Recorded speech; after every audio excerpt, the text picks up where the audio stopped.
area. In the Juba. On a colon education in receive. On a colon education in receive. Then give them. Colonial. Colonial class. Colonial brain. Colonial says. Colonial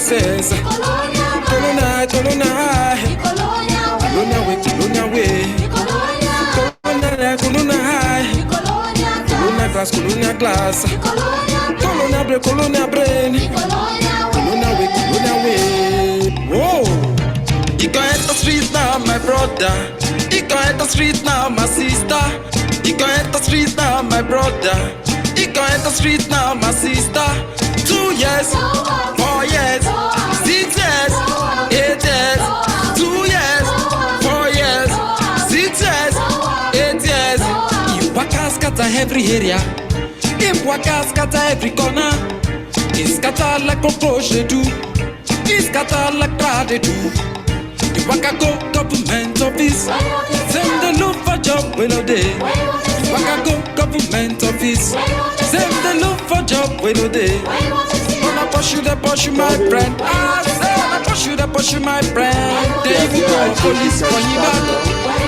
Wanna pursue my friend. They will call soldiers for you back. Wanna pursue my friend. They will call down go to for you back. Wanna pursue my friend. They will call hallelujah for you back. Wanna pursue my friend. They will call Tinubu for you back. Wanna pursue my friend. They will call OBJ for you back. Wanna pursue my friend. They will call Buhari for you back. Wanna pursue my friend. They will call these criminals for you back. They will call these criminals for you back. Yo, whatever day you say, you know be your fault. Whatever day you say, you know be your fault. Whatever day you say, you know be your fault. Whatever day you say, you know be your fault. My sister with the sexy eye, selling her body just to make the money, selling her body just to make the day. My sister with the sexy eye, selling her body just to make the money, selling her body just to make the day. Them carry you go church, no be small. Them carry you go mosque, no be small. Them carry you go church, no be small. Them carry you go mosque, no be small. Them cast and bind, no be small. Them cast and bind, no be small. Them salam alekuyu, no be small. Them salam alekuyu, no be small. By your condition, by your condition, by your joblessness, by your homelessness. See the tyranny of the government. Now you put us for this condition where we there. See the tyranny of the business class. Now you put us for this condition where we there. See the silence of the working people. Now you put us for this small now. What's happened? The silence of the labor movement. Now you put us for this condition where we there. See the silence of the pastor. Small. What's happening? Where we there. See the silence of the salam aleikum. Now you put us for this condition where we there. But we must stand up to fight them, my brothers. But we must stand up to them, my sisters. But we must stand up to fight them, my people. But we must stand up to fight them, my people. We must fight them. We must fight them now. We must fight them. We must fight them now. We must fight them.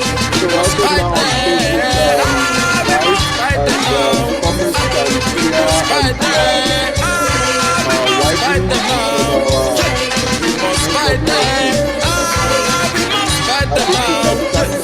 We must fight them.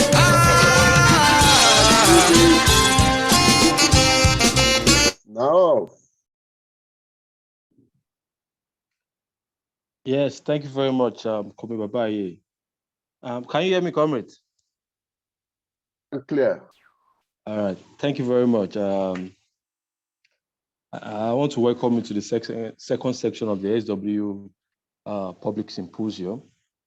For this session, we were to have in person Comrade Amara, who's to be the speaker, and Comrade Juwon, which Comrade B has already said he would not be able to join us online to share the section.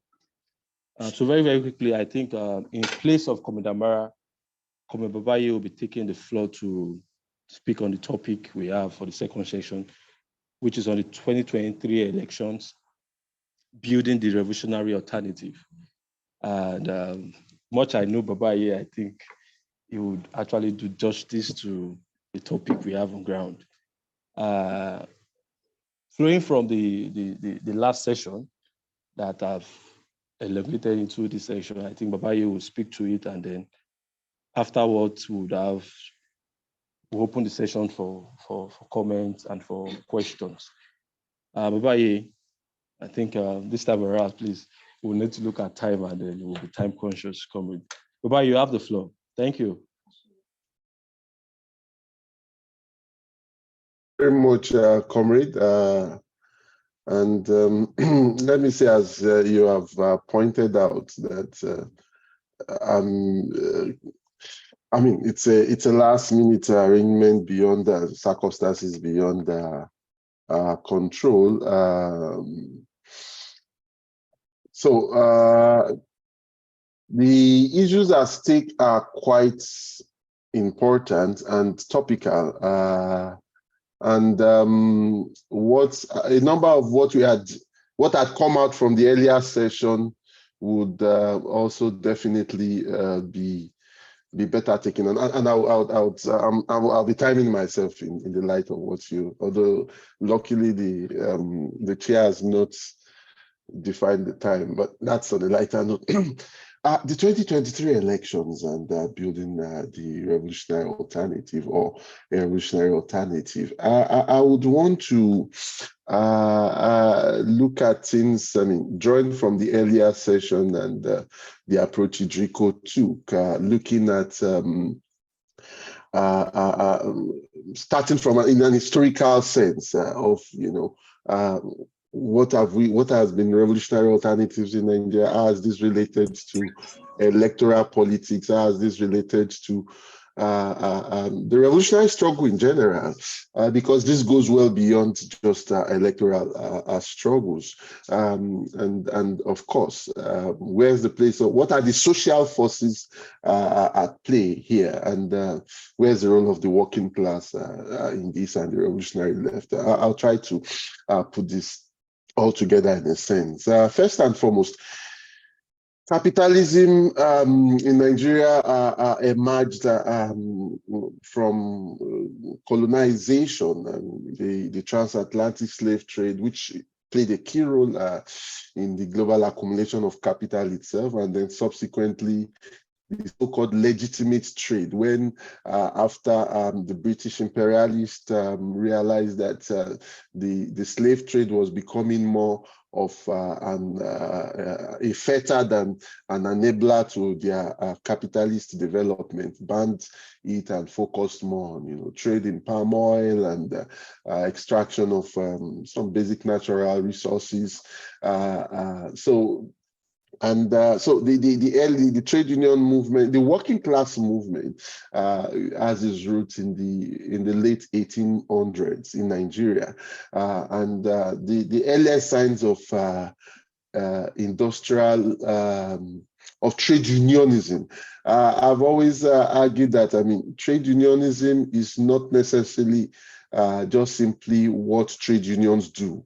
Often trade unionism actually precedes even the emergence of trade unions. Trade unionism essentially is about workers fighting for the improvement in their employment and working conditions.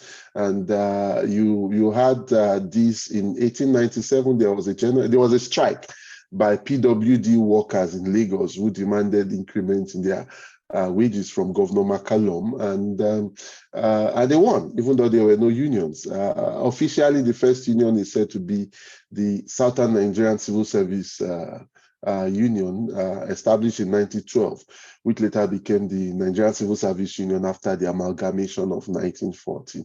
But before then, too, there were elements of trade unions, incidentally, in what would be considered the informal economy now, which was the mutual aid and mutual aid association of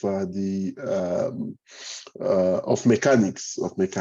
Now, this is important because really you cannot talk of a revolutionary left in the modern and anti-capitalist sense of it without the working class, and that is why it's important to put this in perspective going forward. The revolutionary left in Nigeria could be said to trace its roots to the 1930s. To save time, we would not go into a number of details here, but you had some of the sons of Abat Macaulay, both Frank and Oget, play key roles in this. They were inspired and through contacts with George Padmore, who was playing a key role then for the Coming 10 and so on and so forth. But essentially,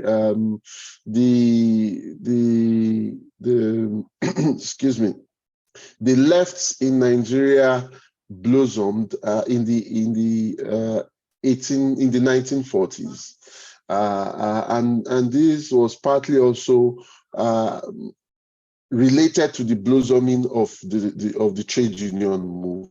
The 1938, there was the Passfield Memorandum, which Sidney Webb, who was then Lord Passfield, moved, which legalized trade unions in the colonies. It was not just simply because the then labor in British labor socialists, Fabian socialists, they loved work. I was partly to dislink the working class anger from the emerging bourgeois nationalist organizations and things like that.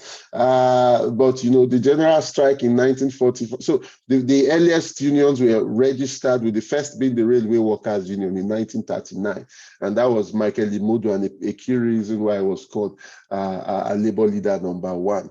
And I think this is very significant, which often is overlooked, is that the first trade union in Nigeria, it was first Federated Trade Union Council, in 1942, we first met in November 42, but by its official founding congress in April 1943, took up the name Trade Union Congress of Nigeria. And socialism was inscribed on its banner. It published a newspaper, The Nigerian Worker, which also was clear about its socialist politics, and which demanded nationalization of the commanding heights of the economy.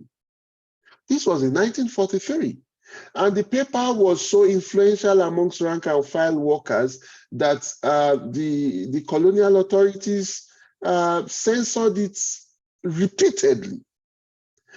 So anyway, to cut a long story short, there was involvement of the trade union bureaucracy on the left favored more collaboration with the bourgeois nationalists, got involved in the NCNC, and as most of us know, this played a key role in the first split in the trade union movement in Nigeria in 1948. But it's also important to point out that it wasn't as if all those that were against involvement in the NCNC were against trade unions being involved in politics. There were some, like Folari Koka, that were like, rather than have collaboration as part of the NCNC, why not build a Labour Party? But not just any Labour Party, a socialist Labour Party.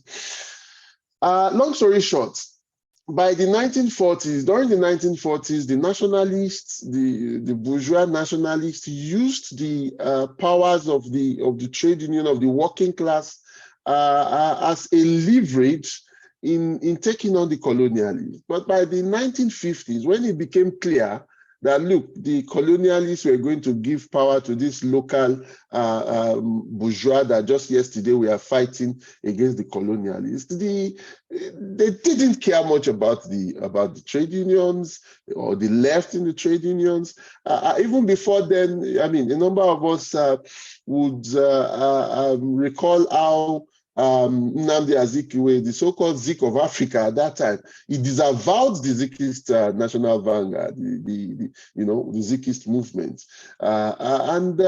So this is important because we have seen this repeatedly, and there are ideas behind sections of the left and the working class movement queuing behind this or that section of the bourgeois ruling class.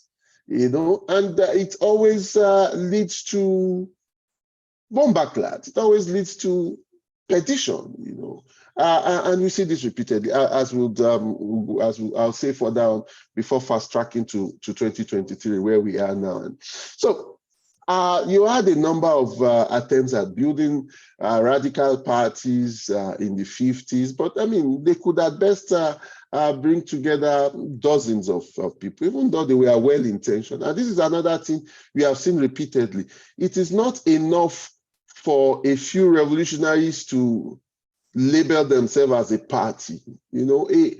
At times it makes mockery of the idea of a party when a few dozen people, especially in a country like Nigeria that is over 200 million in population now, the class itself as a party. Often you see groups in some instances that are less than 20 persons either describing themselves as party or talking with the authority of a party and referring to the Bolsheviks and all that, forgetting that the Bolsheviks alone were well over 40,000 cadres, not just any 40,000 cadres in a country that the population was less than the population of Nigeria now. And the Mensheviks were more than the Bolsheviks. And I mean, these were two factions of a party, which was the Russian Social Democratic Labour Party at the time. So we're saying that the RSDLP alone had over 100,000 members. And so in 2013, I was forced to give an analogy to one of our comrades talking about a party then, and I was like, look, if a monkey likes, let it eat belly food, jump up and eat its chest and say that I'm a gorilla. It does not change the fact that the monkey is a monkey. A monkey is a monkey and a gorilla is a gorilla. A groupuscule describing itself as a party does not make it a party. So we are in some of the reasons why going back historically is important is that we have seen repetitions, of course, with different variations and flavors over the decades. Probably the most successful attempt at building a working class party was the Socialist Workers and Farmers Party, which emerged in April 1963. There are varying accounts of its size. The Soviet propaganda mill then put it at about some 20,000. Some CIA-related literature put it at about 1,000. I took up a project which I never got to complete with other competing things on documenting some elements of this, during which I did interview some of those that helped build that party. And from what I could decipher from this, it would be safe to hazard the size of the party at about 5,000. I mean, this was a party that had the backing, the resources from the Soviet Union, and it had presence in the trade union movement, including the Nigerian trade union, the NTUC of Wahab Goodluck, that had over 250,000 members and which described itself as a communist trade union. So when you put that in perspective, really, the 5,000 members, it wasn't really fantastic, but it's part of what shows where we're coming from, because it still probably remains it's not probably, it's the highest point of what is explicitly, was explicitly both a socialist party and a workers' party. To save time, we will not go into details of the dynamics and life of that party, but suffice to say that it did contest in a few elections, in the 64 elections. It got, I think, 0.03% votes in Enugu. It's showing it wasn't really as spectacular also as could be expected. But it also was involved, including with some of its constituent bodies like the Nigerian Youth Congress in extra-parliamentary struggle.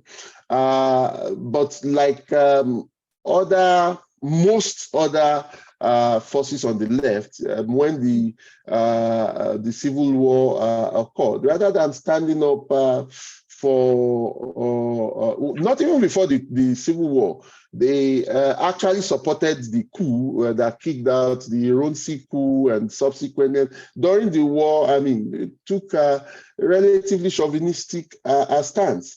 There were a few forces that took a genuinely working class stand of, okay, we respect the right of nationalities to self-determination. We stand for the unity of the working class across all divides.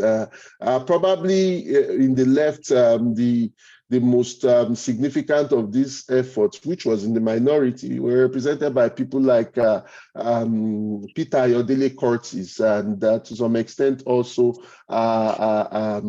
Escotoyo, you know. I mean, someone like Wole Soyinka that's not a revolutionary socialist. I mean, although of course radically minded, took even much more progressive in a Marxist sense stance than most on the revolutionary left. Now, fast forward, because we're relating, you know, building revolutionary alternatives to electoral politics with a view that sees things beyond just electoral politics.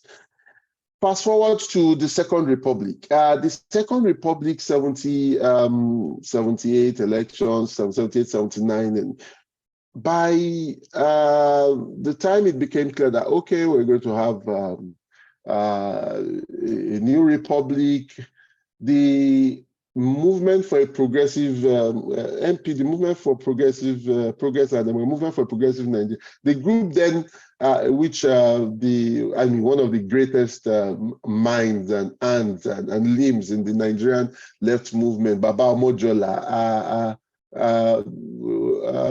dedicated his life to at that point in time, helped organize a series of all Nigerian socialist conferences with the aim and hope of having a socialist party, a united platform to contest in the elections and fight for power generally, and rebuild the country on socialist basis. Unfortunately, unity did not emerge from this. Last, two different parties emerged. There was the Socialist Working People's Party of Wahab Goodluck, which mirrored the Socialist Workers and Farmers Party of 63. And then there was the Socialist Party of Workers, Farmers and Youths, which mirrored, I forgot to say earlier that the likes of Escotoyo, Olaoni, Badioni Modi and co, they broke away from the Socialist Workers and Farmers Party for a number of reasons. But one of these was that, I mean, they had expected someone like Imodu being, with his history of rank and file leadership to be the leader, but the likes of Wahab Goodluck, who was deputy chair of SWAF, the Socialist Workers and Farmers Party, had said that much more was required for leading a socialist party, a Marxist-Leninist party, as they put it, including a theoretical grasp of the issues.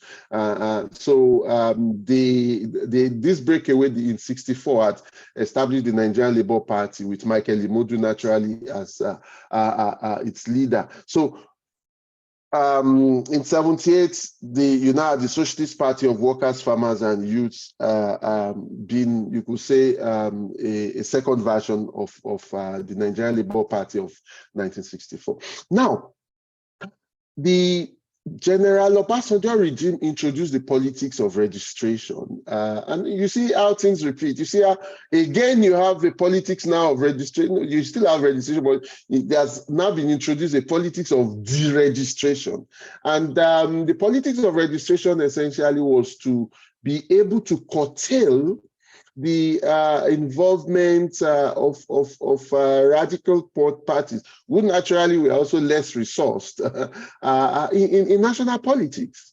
So the 5 parties that were registered to contest in the 79 elections, I mean, in short, the socialist parties were locked out. Even radical parties like the National Advance Party of Tunji Braithwaite that were not necessarily socialist, like in the sense that the SWP, which Socialist Workers' Party of Workers, Farmers, and Youth was shortened to, and the SWPP were. So they could not engage in electoral politics. And unfortunately also, they really did not engage much in extra parliamentary struggle. The SWPP adds an advantage. The advantage was that because of the long history of its leadership in the trade union bureaucracy, it had its feet firmly in the NLC. In fact, the headquarters of SWAF or of the SWPP was just 2 buildings away from the NLC Secretariat in Lagos then. It later became the office of Ifan Woge, Bida Konfatogo and Wahab Omorilewa Goodluck, who were, I mean, you could say like the Marx and Angels of the Marxist-Leninist left in Nigeria historically. So they could wield bureaucratic influence within the trade union movement. So that was it. Now, the membership of these two at best counted themselves in the hundreds, maybe with the SWPP 1,000, but in the hundreds. And but the Nigerian left at that period, despite this, you might say, the limited numbers in the partisan bodies, even if they couldn't engage in parliamentary contest, revolutionary socialist ideas were widespread, partly because, one, the National Association of Nigerian Students, the average NANS activist was a socialist, or at least laid claim to socialism. And a significant number of these took that seriously, also in terms of rigorous study as well as activist work. There you had a number of organizations, we call them mass democratic organizations at the period, including women in Nigeria. There were a number of efforts, including to try organize farmers. There was that by the group around Edwin Madunago in the late 70s at Oderemu. There were those by the groups around Rotimi Yakub in the 80s in Kwara, but it also needs to be said, and there was a lot of generation of literature, the likes of Badi Onimode on political economy, Eddie Madunago. You still see a number of what he wrote in the problems of socialism in Nigeria still rankle, including the lack of taking socialist theory seriously within our ranks, unfortunately. Not in an absolute sense, but this is still, in fact, probably situations that are worse now. And also opportunism and sectarianism. So then Olaoni and so on and so forth. So there was this, but these mass democratic organizations, the National Academy of Science and Tech, these were not like what NGOs now and NGOization. The collapse of the Soviet Union, which for a lot on the left had been the epitome of socialism, you know, despite what was clearly a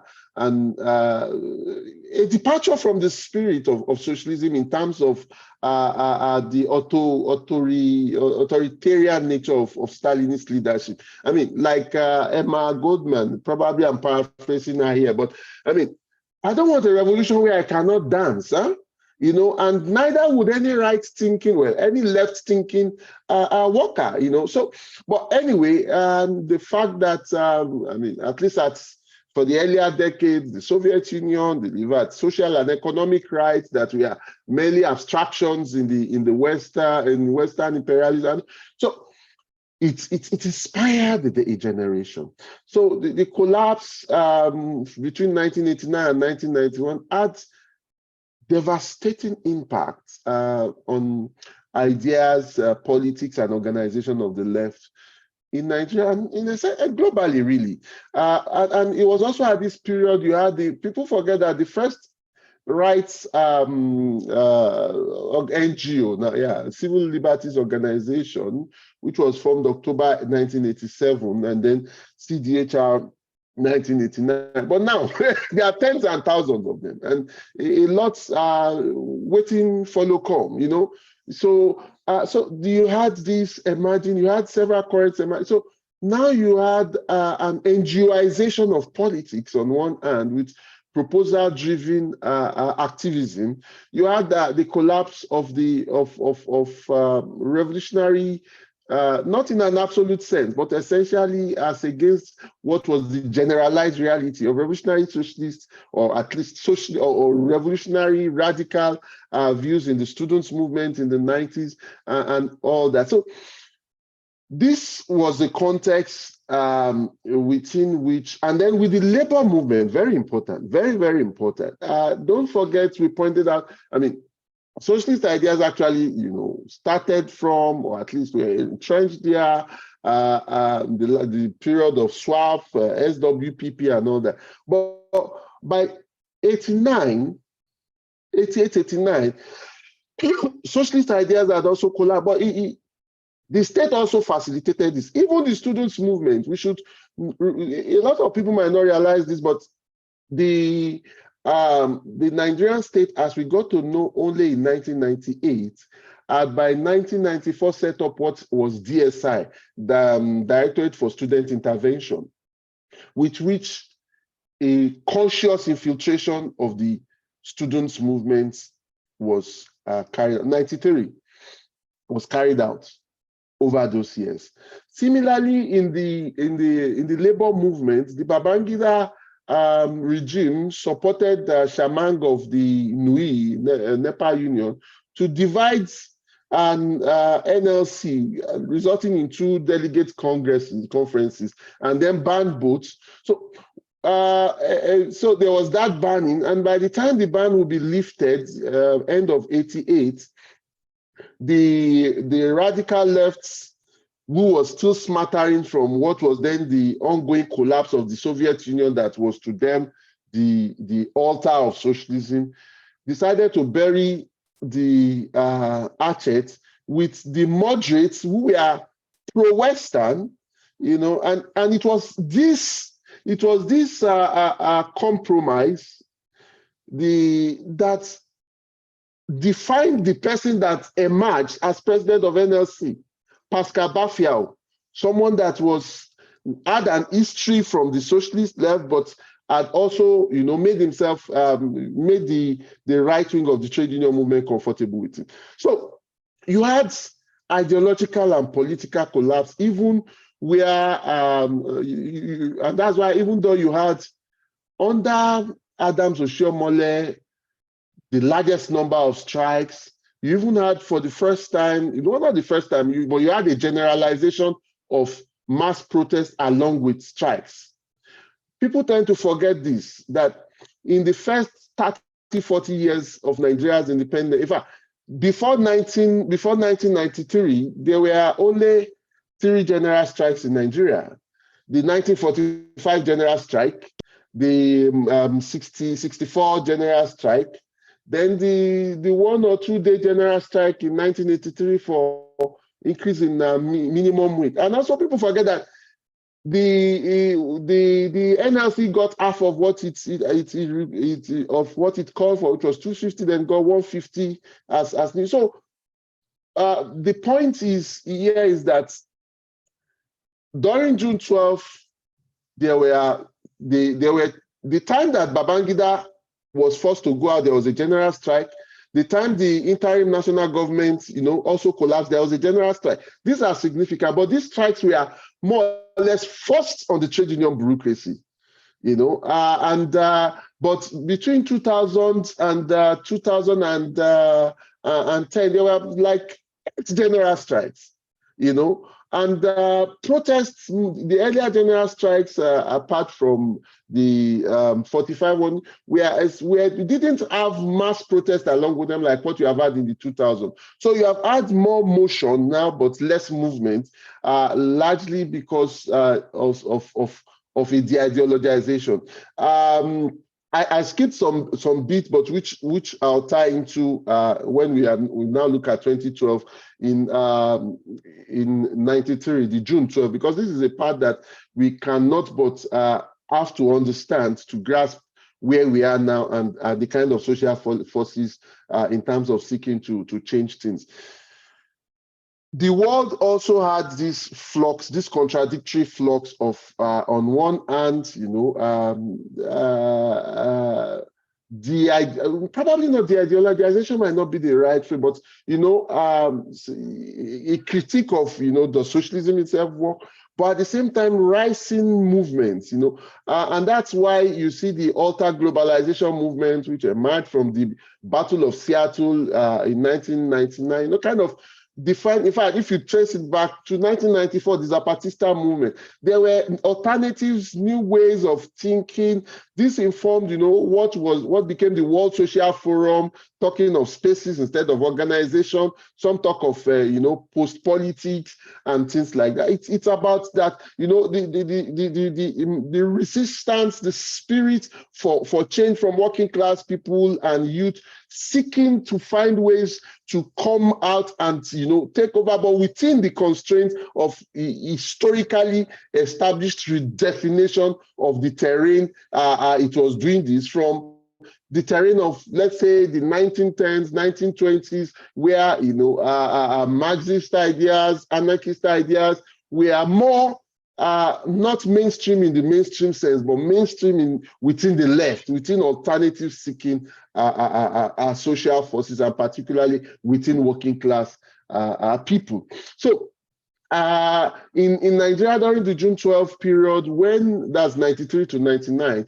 when the trade unions kind of backed out, it was not just even about that they were banned. Before they were banned, I remember there was a march by students to go and try pick up the NLC president when they refused to call out the annulment of the elections for what it was. But is that a civil society movement emerged, which was the Campaign for Democracy, and this helped to project the left. I'm talking to what Jamo said in the last session, but Campaign for Democracy was the main driving force behind 93, 94 in fighting Buhari to a standstill. But today, NADECO claims it, partly also because CDM became part of NADECO. But that's another story. That story for another day. Let's fast track, to the 21st century, and particularly in the period leading to what is the main question to be addressed, and which is 2023. I want to believe I'm still within time, Kelvin. To grasp 2023 elections, I think it's important to actually look at things as a block from, I would say, 2020 to 2012. And to understand where we are now as Nigeria, I think it's important to situate it within, the global political dynamics. The economic crisis of 2007 to 2009, resulted in Okay, I'll try to keep within that. Resulted in some dislocations, and all this kind of led to 2011, the Arab Spring, the Squares movement in Greece, and so on and so forth. It gave birth to what somewhere else I described as an era of crisis and revolt. And in Nigeria, this led to what has been variously described as Occupy Nigeria, the January uprising, and so on and so forth. Now, the trade union movement generalized that struggle, because that struggle, like most revolutionary situations, started spontaneously. NSAS also started spontaneously. In fact, generally, revolutionary situations, the opening act starts with a scene of spontaneity. But even spontaneity, as Gramsci taught us, is not absolute. It's that there are some people's leaders on the grounds, not necessarily leaders that even know each other before, but we cannot take them, but let's because of time also not go deep into that, but the opening act scene is spontaneous. But without organization, it just goes like that, just like that. There's need for organization to generalize, and organization in different ways. For example, the trade unions who could call strike help to generalize this. But the trade unions are not fashioned for seizing power. And when they saw the deepening of the crisis, the deepening of the resistance, of the uprising, they reached a compromise that many people were not okay with, as against the total reversal, and which they had the power to do them, but felt this could spill over to regime change. But part of the problem then also was there was no revolutionary organization, partisan organization, that actually could take power. The gap was filled by sections of the bourgeois a few years later with their merger to form APC, and they now capitalized on that mass discontent to kick out the PDP that had felt that it would be in power for 6 years. We are in a similar situation today, relating NSAS to Occupy Nigeria. But, and this is it, a similar but also very different situation. Similar but very different situation. And what are those similarities and differences? Like with 2012, NSAS started spontaneously. But talking of it starting spontaneously, unlike Occupy Nigeria, well, not even unlike, like Occupy Nigeria. Occupy Nigeria, the demand it started with was on fuel pump price. Don't forget that there had been several mass actions calling for, each time they increase. If I started from 1988, the first major protest against fuel was in 1988. And we had seen even huge ones in 2004, 2003, Obasanjo was forced to say it seemed the NLC was setting up a parallel government. But no one would have imagined that any of this would have ballooned into what 2012 was. Similarly, since some 2016 thereabout, there had always been NSAS protests, but they were on much smaller and much more localized scales. And this is also how the global and the national reinforce each other. And it is not accidental that Occupy Nigeria took place in the wake of, Arab Spring, in the wake of the Wisconsin takeover, the Squares movement. It's also not incidental that the NSAS rebellion took place in the wake of and as part of that broader movement that was, emblemized by the Black Lives Matter, the, Justice for George Floyd's, resistance, which spread across the world.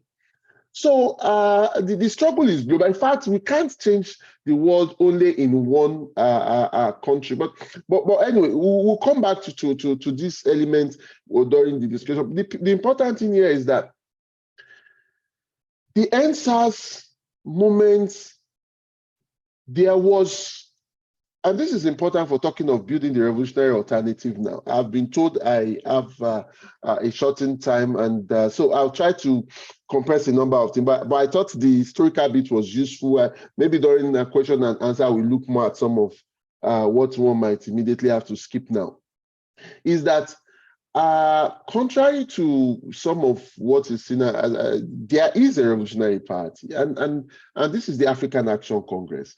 And the African Action Congress emerges itself, and its evolution, from a radical reformist party that it emerges in 2018 to being, an eco-socialist revolutionary party today is very, very significant.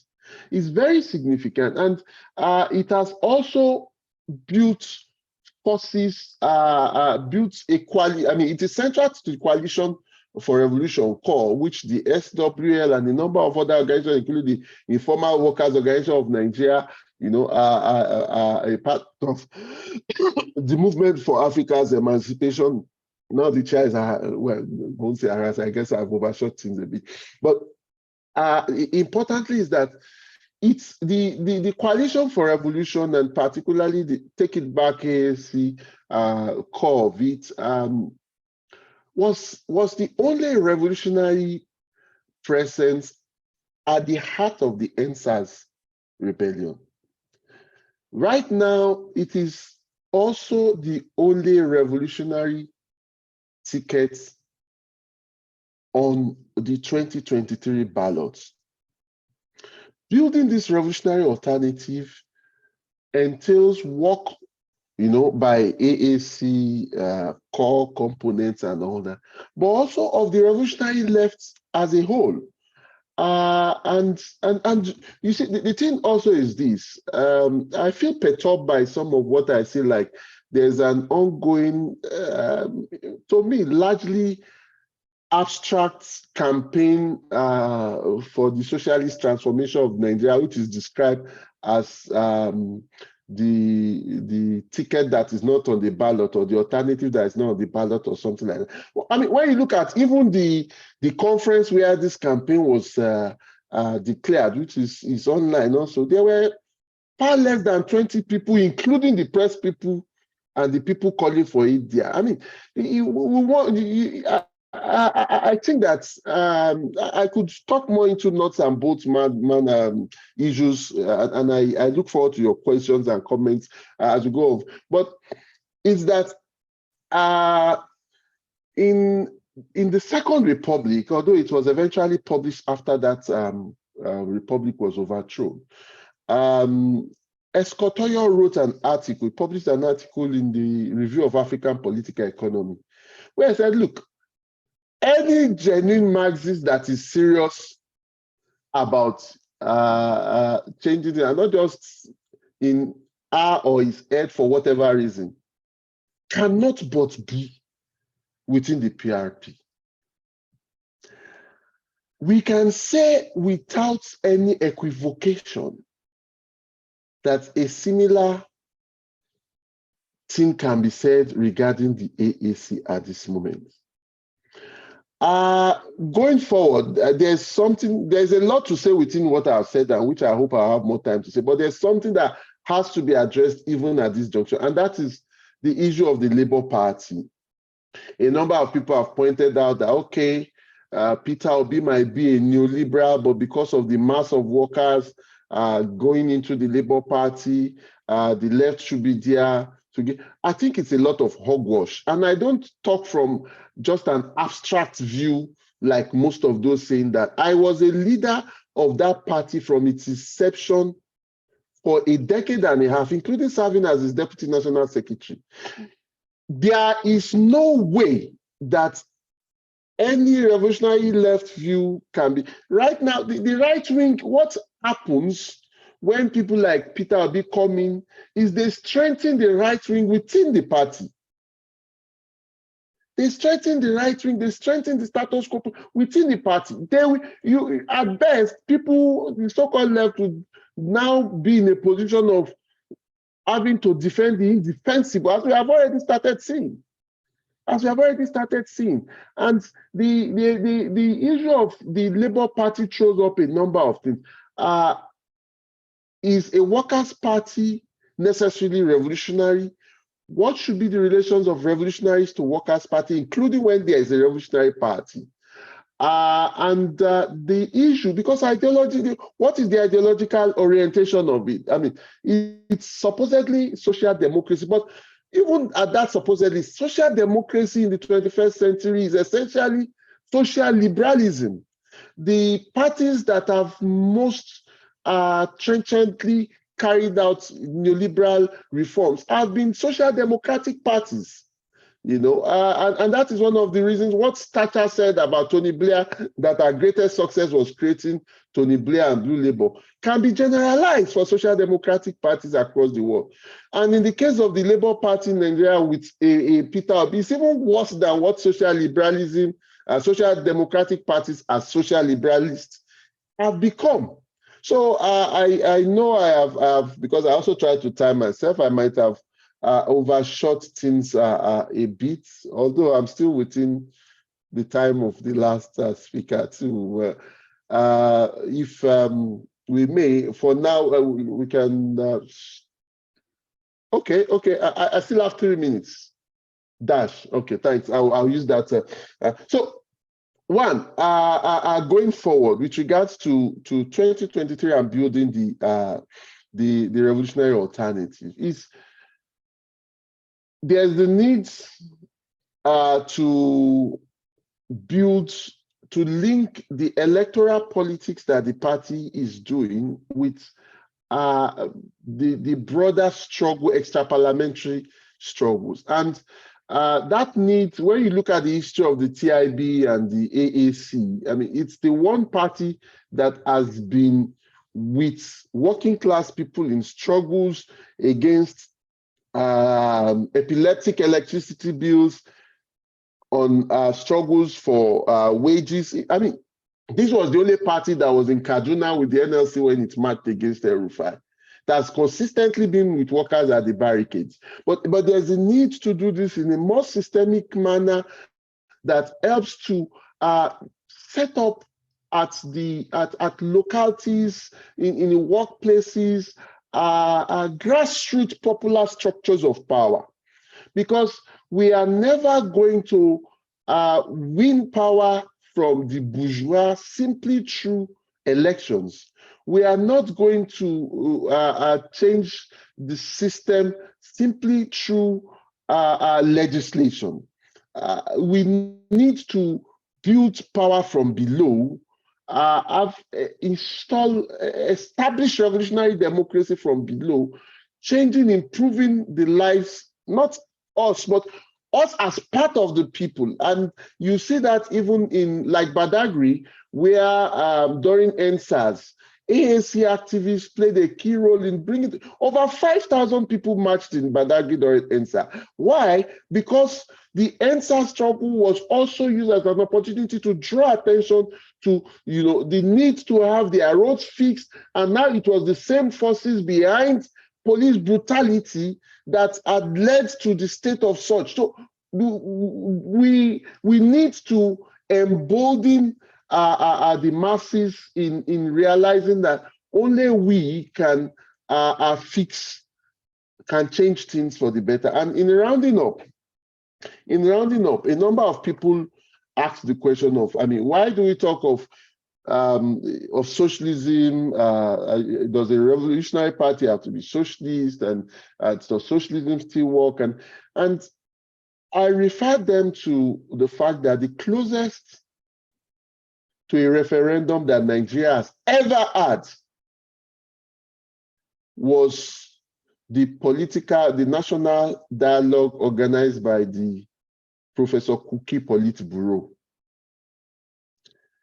And the report of that bureau made it very clear that Nigerians preferred a socialist, social, and economic system.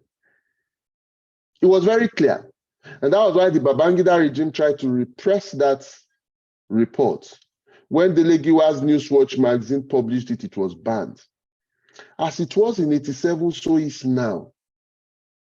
We need to build a better Nigeria, win a new world on the basis of socialism, on the basis of a system that puts the people and the planet first, as against now that it is profit. And relating this to 2023 elections, that has to be at the top of our banner, that the AAC does not just stand for government change. It even goes beyond regime change. It stands for system change. And I think this is central to building a revolutionary alternative for 2023 and beyond. My apologies, Chair, if it seems I disregarded you, and also to participants for taking more time than allotted. But I'll stop here and welcome questions and comments. Workers and youth. Unite and fight. Thank you very much, Babayi, for that very brilliant intervention on this topic we have on ground. I think you've sparked a lot of discussion, and I think it might not be a debate, but I think conversation for us who are on the call and even physically here. Comments, we don't want to say much because I think Babayi has dealt more of the issue. If there is any comment, any question, please feel free to raise up your hand, like your virtual hand, even those physically here, please. Let's just speak to the issue and then talk to what Babayi has been talking about things. I think he raised up a lot of issues about, and I think I enjoyed how Babayi started from the historical perspective of it, trying to look at where we are coming from and where we are presently as a country. And since it's a national situation, I think it's very fine that way. I think the floor is open now, comrades. If you have anything, just to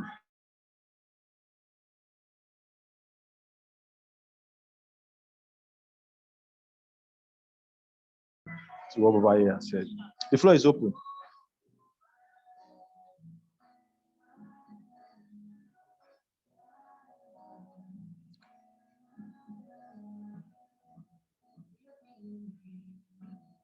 Comrades, the floor is open for comments, for questions. See, Babayi has said a lot, and we need to interrogate the space, the obedient movement, what have we been doing differently, and what are we going to do as a socialist organization, and putting forth the alternative, like we always stand for. The floor is open, comrades.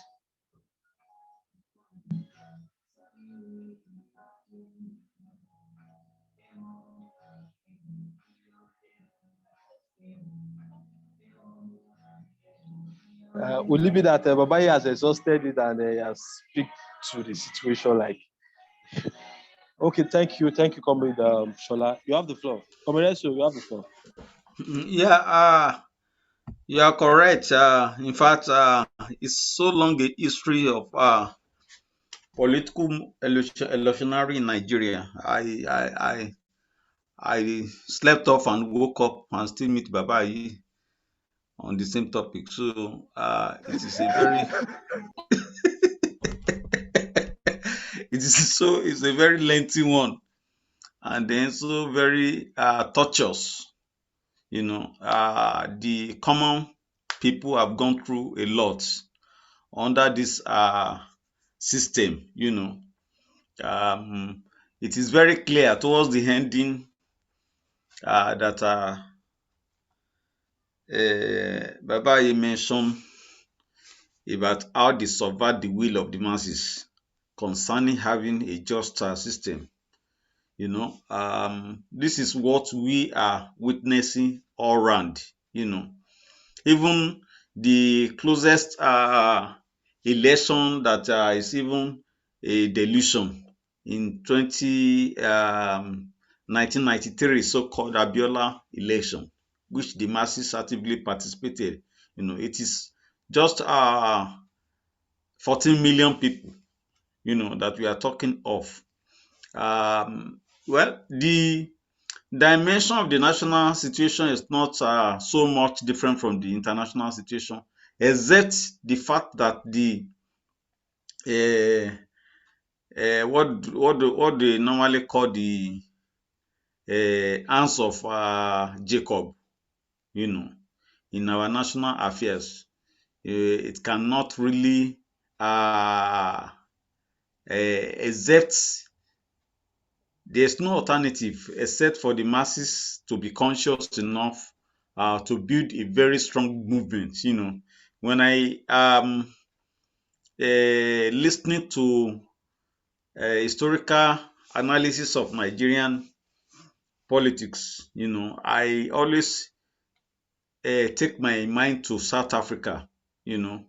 Their historical uh, um, background, which has coloration of apartheid, which really helped in resistance more. Not that Nigeria have not resisted even as harmful as the leftists has been, as the history was so very accurate, in the sense that the people who left the movement, even though some of them are nationalists, some of them are core Marxists, at least they have been able to draw the line, very can no longer move humanity, but the collapse of the Soviets, in the 90s, the trial of perestroika and glasnost, and then the formed all these state capitalist country, where they gave a very wrong impressions of socialism, which ultimately most of them transform into capitalist society today. But the truth remains that while we cannot have illusion in the left alone, is that the each of the country, each country have their own peculiarities. Like in Nigeria, the masses that are very, very class unconscious, they normally see personality. They normally draw their heroes, around the personality. And they believe that probably Peter Obi may do the magic, even though it may not take more than 1 year or 2 years before they get disappointed, and then the situation may even be worse, because they have to deal with a new person who doesn't even understand the dynamics of the whole situation and everything. And that's what happened to APC when they came in and started trying to stabilize themselves. They tried to solidify their grants, by going against the PDP and everything like that, using the common people, using the opinion models to shape the currencies, the currency. But then the truth remains that there is a need for all the lefts in Nigeria to organize around the Popular Front, or United Front, if you like, because without it, forgetting about the bourgeois arrangement called democracy that they are arranging every 4 years, the need to really coordinate the lefts, because Lenin always put it sharp that few but best. Even though we are 10% or 5%, the voice of a 5% that is vibrant, can check the whole of the society, But the truth of the matter is that in reaping the profit effort, is that they always hijack the struggle. Just like in June 12th, we see people who have really used June 12th to amass wealth for themselves, in the last 3 decades. The same thing during the Occupy Nigeria that you are saying to. People like Dino Melaye, they exploited the situation and they, it worked for them and everything like that. That has always been the easy. When Gani Fahimi marched to the street to campaign, few people voted for him, just because of the same hegemony structure, which Tinubu normally point to, that some people don't have structure and everything. They have these structures to maintain the status quo, which they know. People like Olusegun Obasanjo, they know. IBB, they know. But they will be pretending to be following the masses at the same time, but they know exactly where they are going. So I haven't say much about the trend. The practicality of bringing what is happening in Nigeria now concerning the 2023 election, is the objective factors, are so numerous that people are frustrated beyond any time in Nigerian history. Because I don't know whether people will be robbing from house to house now, or we have seen serious social chaos in the last 10 years of bourgeois democracy. And then where do we go from now? What do we do? Okay. It's actually we should do a SWOT analysis of our strengths, weakness, opportunity, and threats to the movement, the core movement. I mean the left that are working within the other phases of our different organizations. We should be able to work as leftists, together with every tendencies, that are ready to fight against the unjust system. I think that's just my. I don't have much to talk about the current 2023 election. It's bullshit. Okay. Thanks. Well, thanks for the true. I don't see any other hand of comment chair, but if there is, Coming, thank you very much. okay. Yeah, I wanted to thank you very much, Comrade for that. I think you said some few things, and I think Comrade has made a note of that. I also I don't see any hands up, but I want to probably remind Comrade about Comrade Chamo's comment on the issue of the obedience movement and how they've been able to garner social media and try to influence that space. Because what you see is that you see socialists like us who have probably done so well fiscally on ground. At the end of the day, you discover that opportunists kind of try to hijack the whole momentum. I just wanted to rephrase what Jamo said earlier. So in case of making intervention, you can say one or two things about it. Baba, you have the floor. Thank you. Thank you very much. I'll also take that on. First, I wanted to thank Shola for the true confession. But also to put it in perspective, he had said he was not feeling very well. I was on medication. So, but it's also one of the reasons why we say that if you are not in the meeting, you might not put on your video if you are joining via Zoom. But anyway, on the issues raised, and the first, I don't think that 2023 elections or any general elections should simply be considered as bullshit. I understand the frustration, and I also appreciate the fact that we should see beyond the parliamentary pathway. But to the extent that millions of working class people are involved, with most thinking that change could be brought through that, we cannot but be concerned. We cannot but engage. The question is how, especially where and when there is a revolutionary eco-socialist party with a critical mass of thousands of members. So there's that. On the issue of united fronts, I think it's also, we agree totally with this. It's not only that we agree totally with this. We dare say Socialist Workers and Youth League as probably more than any other group on the left in Nigeria, been involved in, including initiating efforts at establishing united fronts, particularly this century. United fronts don't emerge mechanically, and this require concerted efforts on the part of different groups.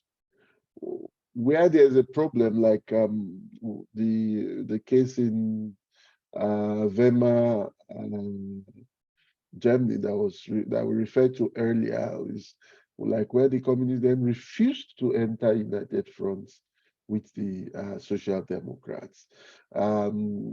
Quickly on the campaign for democracy is probably the most successful united front effort of the left. It lasted for just 6 months after it was put to the test of June 12th.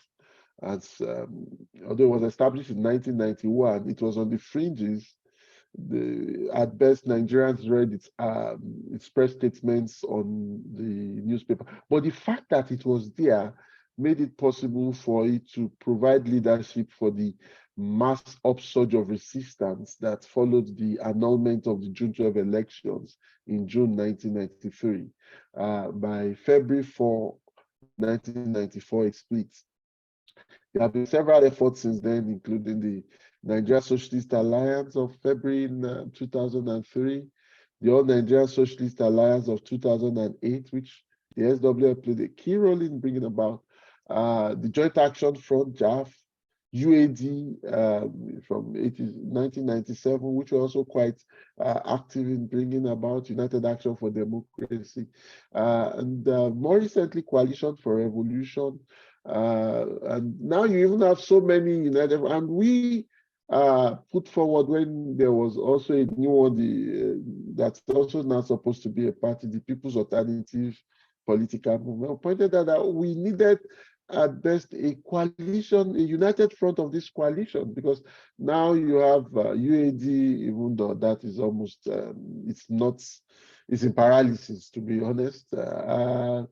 Then there's JAF and there's CORE, and so we need a united front of the coalitions rather than breaking off of. And we welcome an ongoing effort at a meeting of left minds, and which will be coming up soon. But the thing is, united, we don't have to. It is good we march as one. But even if for whatever reasons we don't, we should be able to strike as one as much as possible. Anyway, I'll spend more time on that. We have just barely 10 minutes before the break, as I've been reminded. On social media and